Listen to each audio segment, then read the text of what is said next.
아모스 두 번째 시간입니다. 이 언약의 주의를 기울일 것을 호소함. 여호와의 언약을 기억하라. 북왕국 이스라엘의 교회가 배교의 길을 걸음으로써 그 영향은 사회 전반에 끼치게 되었다. 나라 전체가 온통 타락과 부패의 늪으로 빠져들어 가고 있었다. 이처럼 그 나라 전체에 지대한 영향을 끼치게 했던 교회의 배교를 부추겼던 것은 베델에서의 황금소를 예배하는 의식이었다. 이에 아모스는 이음 있는 운병력으로 신앙을 저버린 교회를 향하여 신랄한 풍자를 시작하였다. 그 과정에서 우리는 아모스가 여호와와 체결했던 언약, 즉 북왕국 백성들의 내리 속에 아직 지워지지 않고 있는 언약계로 주의를 집중하도록 호소하고 있음을 본다. 아모스와 동시대의 인물로서 북왕국에서 사역했던 호세아 역시 이와 동일한 사역을 하였다. 사마리아와 베델의 백성들이 율법 및 출애굽의 구속의 역사에 대해 전적으로 무지한 것은 아니었다. 그릇된 성경 지식 및 해석. 북왕국의 백성들은 유다 및 예루살렘의 백성들과 동일한 의식과 성경을 최소한 부분적으로라도 가지고 있었다. 그러나 아모스 시대의 이스라엘 백성들은 그리스도께서 지상에 머물러 계시는 동안에 살았던 유대인들처럼 얼굴에 수건을 쓰고 다녔다. 그리하여 성경을 잘못 해석하였으며 지식에 이른 열쇠를 빼앗기게 되었던 것이다. 그때의 아모스는 성경을 가지고 있는 백성들을 향하여 끊임없이 호소하였다. 그러나 동시에 그는 이스라엘을 성경 없는 백성들로 만들 위험이 있는 사항들, 즉 이스라엘 백성들의 얄팍하고 자기 중심적인 성경 지식 및 잘못된 성경 해석을 지적하고 그것을 없애는 데 총력을 기울이지 않으면 안 되었다. 심판의 때가 참. 아모스는 자신의 메시지에 있어서 언약관계를 무엇보다도 중요시하였다. 그는 자신이 여호와를 알지 못하는 백성들을 향하여 메시지를 전파하는 선교사가 아님을 잘 알고 있었다. 그렇다. 그를 사로잡고 움직였던 것은 하나님과 사람 사이의 언약이었다. 이스라엘 자손들아, 여호와께서 너희를 쳐서 이르시는 이 말씀을 들으라. 애굽 땅에서 인도하여 올리신 온 족속을 쳐서 이르시기를 내가 땅의 모든 족속 중에 너희만 알았나니 그러므로 내가 너희 모든 죄악을 너희에게 보응하리라 하셨나니. 3장 1, 2절. 북왕국은 예배를 드리는 데 있어서 족장들의 전통을 따르기를 원했다.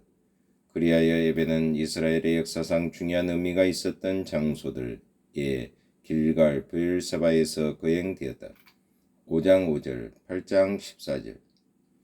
심지어 사람들은 여호와의 날을 사모하고 있었다. 5장 18절. 모든 것이 풍요롭고 번성한 황금기에 사는 그들은 이제 그것의 완성이요 최절정인 시대만이 기다려졌던 것이다. 그래서 백성들은 여호와의 오심을 기다렸던 것이다. 아모스는 외치기를 여호와께서는 자신과 언약을 짓밟는 백성들에게 결코 언약의 축복을 내리시지 않을 것이라고 하였다. 요셉의 남은 자는 야곱과 모세가 예언하였던 그 축복의 성취를 기다릴 필요가 없었다. 왜냐하면 여로보암 2세 치세 하에 이스라엘은 참으로 화려한 번영을 누리고 있었기 때문이다. 사실상 그 나라는 심판을 바로 눈앞에 두고 있었다. 8장 1절로 3절. 성전에서 노래하는 이들이 슬픈 노래를 부를만 하였을 것이다. 야곱과 모세의 축복. 아모스서 1, 2장에서 아모스는 이스라엘 및 주변 나라들 시리아, 블레셋, 두로, 암몬, 모압, 유다에 대하여 심판의 메시지를 선포한다. 3에서 6장에서 아모스는 특별히 북왕국 10지파에 대하여 주의를 집중한다. 마지막 3장, 7장에서 9장에서 그는 심판에 관한 이상의 일부를 기록하였다. 그 예언의 끝부분에서 타이에이의 선지자가 되었던 이 농부는 구속에 대한 예언의 목소리를 바란다. 다윗이 사울을 항복시켰던 아둘람 굴에서 그리 멀지 않는 두고하는 다윗의 집과 밀접한 관련을 맺게 되었다. 야곱과 모세의 축복은 성취된다. 농부 출신의 선지자 아모스는 다윗의 무너진 집이 회복되듯이 밭과 포도나무 및 이스라엘의 나무들이 다시금 번성할 것을 선언한다. 이렇듯 아모스의 말씀은 우리의 주의를 점차 예수 그리스도에게로 이끌고 가는 것이다. 3. 열방들에 대한 예언. 세 가지의 제. 아모스는 자신을 보내신 분이 누구신지를 언급함으로써 그의 예언을 시작한다. 여호와께서 시온에서부터 부르짖으시며 예루살렘에서부터 음성을 발하시리니 1장 2절. 이스라엘은 즉시 하나님께서 지정하신 장소, 즉 시온에서 예배하기를 거절하고 자신들의 임의로 정한 예배 장소, 즉 베델에서 인간 위주의 종교의식을 추구하는 제약에 대면하게 되었다. 북왕국 이스라엘은 여호와를 저버렸다. 그 이유는 북왕국이 여호와의 집에 오는 것을 거절했기 때문이다. 이제 동일하신 여호와께서 전능한 말씀으로 자신의 잃어버린 자식을 향하여 말씀하신다. 아모스서의 처음 2장에서 우리는 아모스가 언제나 어떤 일정한 형식을 가지고 여러 나라들의 임할 심판을 예언하고 있음을 발견할 수 있다. 여호와께서 가라사대 누구의 서너 가지 죄로 인하여 내가 그 벌을 돌이키지 아니하리니 이렇게 서론적인 예언이 있고 난 후에 그들이 범한 죄악이 구체적으로 열거된다. 이는 저희가 마지막으로 그 결과가 기록되어 있다. 그러므로 내가 누구에게 불을 보내리니 그 궁궐들을 사르리라. 이상의 반복적인 묘사법은 아모스가 예언하는 방법 중의 일부이다.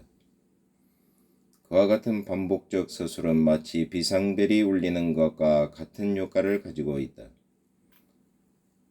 정죄받는 순서. 여호와는 온 세상의 하나님이시다.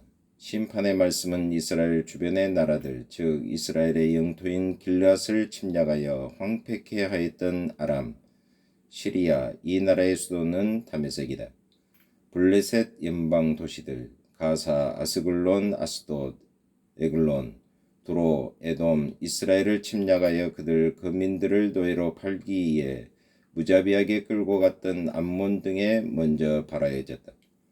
모압의 왕은 에돔 왕의 뼈를 불사르라 회를 만드는 실로 사람으로서는 할 수 없는 극악무도한 악행을 저지른 것 때문에 정죄를 받는다. 여기서 우리는 이방 나라들의 정죄를 받는 데 있어서 어떤 순서가 있음을 주목해 봐야 할 것이다. 이스라엘과 유대 관계가 없는 나라들이 먼저 정죄를 받고 그 다음으로 점점 이스라엘과 관계가 있는 나라들 순서로 심판의 말씀이 발해지고 있다. 맨 나중에 언급된 세 나라 즉 에돔, 암몬, 모압은 그 뿌리에 있어서 이스라엘과 하나였다. 비록 그들의 형제 관계가 실제적인 정책에 있어서는 무시되었지만 본래 그들은 한 조상에게서 번성한 한 형제였던 것이다. 1장 9절 11절. 하나님 아버지 참으로 감사합니다. 계속해서 아모스서를 통해서 하나님의 위대하신 경륜을 배우게 하심을 참으로 감사합니다. 아모스서를 배움으로 말미암아 저희들이 하나님의 말씀을 좀 더 신중히 마음판에 새기고 순종하는 신앙생활이 되게 하여 주옵소서. 예수 그리스도의 이름으로 기도하옵나이다. 아멘.